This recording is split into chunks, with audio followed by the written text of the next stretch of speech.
Okay, so I really want to know what makes you get up in the morning and excited to do your job? Well, first of all, I think that the job that I'm doing now, I don't consider to be a job. So it's more like my passion, my purpose. So what makes me get up? Excited to come and do great things like this, meet exciting people. This morning I was at a university, touring their law school, hearing more about the work they're doing to increase access into the profession, raise aspirations and so forth. So for me, it's continuing that mission that I set out when I was president, to leave the profession, the legal profession, more diverse and inclusive than the one I entered. So it's carrying on that mission, raising awareness, and just trying to get the word out there. This is a great profession. Love it, thank you. Okay, so obviously this is a Money Diaries series, so we really want to ask a few questions that will just like help others kind of understand how someone like yourself kind of got to where you are today and what they can learn from you. So I'd love to know, it's payday, you've got some bills to pay, maybe you've got a few things you've committed to. How do you organise your month? Well, how I organise it, I mean, just to give a little bit of context to that, here is someone who came from a low socio-economic background. I grew up with not much money. My mother was a single parent. And I remember at times, going to school, with tattered clothes and not being able to go on school trips and so forth.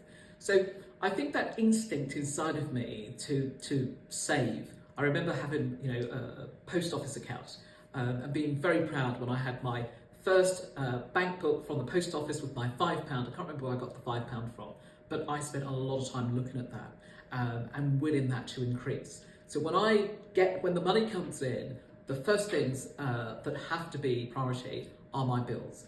Everything gets paid, or the money is set aside to pay those before I even dream or think about anything else. And I've always got a pot of cash just there as an emergency, and that pot of cash has been there since I was a teenager.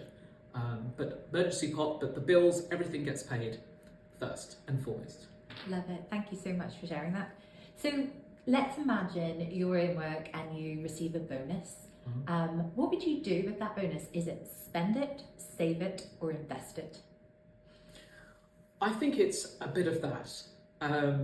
So save it, spend it, invest it. So what I do is I top up my monthly mortgage payments. So I think that covers all three of those nicely.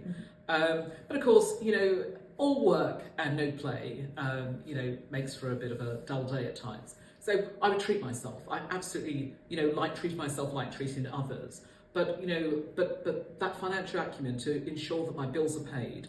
I got a letter through the door yesterday from a reputable bank, and then followed up by an email. You should take a loan. Don't wait till it's too late. You should take a loan. So it's that realization that actually I don't need to take a loan, and of course not everyone's going to be in the same position, but also knowing your limits and not extending yourself too far. Yeah, absolutely. And you mentioned that financial acumen. I'd love to know, where did you learn that? Was that something you feel like you learned from home and your experiences, or was that something you just kind of had to figure out along the way? I had to figure out most of that along the way, and that was from my lived experience. When I was in America, because I spent part of my schooling in America, as going back to being from a low socio-economic background, mother and I, up until about the age of 14, I shared a room with my mother. We lived in a one-bed, roach-infested, apartment, and my mother did not earn much money. So if I wanted a new coat, that was something that you had to put the pennies away. But I was more financially astute than my mother, so my mother would come home, bring the pay packet home, because in those days you got paid in cash, brown envelope. But she'd bring it home, and I would take bits out and say, that's got to be paid. And so I think that's where that came from. That realization that actually money can be a great tool, it can be a great propeller, but also, if it's used wisely. So for me, it was through my lived experience. Love it, thank you so much. I guess thinking about the kind of young people that might be coming into law, so many of them aspire to earn over this magic threshold of £100,000. We have this six-figure sum in our minds of that being sort of equal to major success. but it can also bring some difficult practical realities. I wonder, do you have any stories you could share with people about what some of those realities are? Yeah, I mean, the reality is that, I qualified in 2002, and I think I've broken that 100,000 threshold once as president. And, when we go back to that lived experience, nobody told me, or I was not aware, that once you break that 100,000 threshold, that actually you then go into self-assessment. I didn't realise the implications, the tax implications for breaking that threshold and the requirements, the legal requirements upon me. And of course, people take it for granted that this is something that you would know. So I wish that somebody had said to me, this is what you need to do before you get to that point. Because the reality is, in the profession today, that 100,000, I'm going to get rich being a lawyer, that perception it is not always there. So I think people have to realise that there are certain areas of practice that you will go into, there are certain areas, geographical areas that you will practice in, where that is not the reality.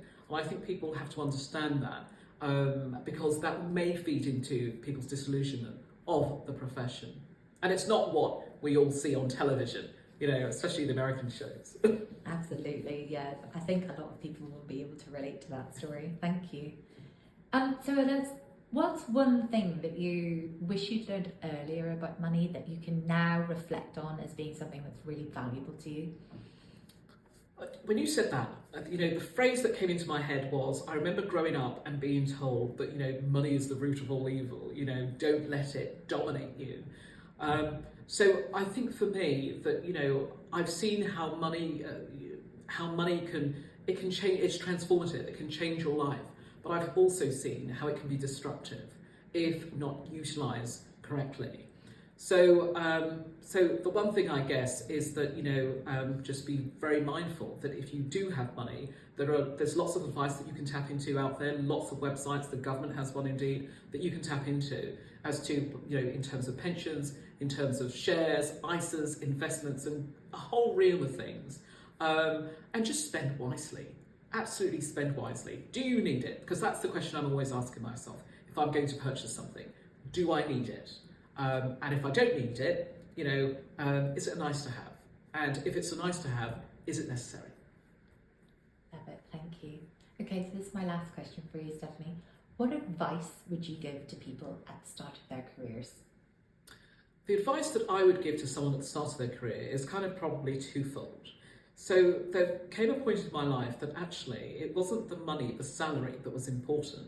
It was the job title, because I realised actually that would be a stepping stone, a greater stepping stone to get me to where I needed to get to. So lots of us are fixated on salaries. And of course we will see that, every so often in the legal press about, the salaries being paid to trainees and so forth.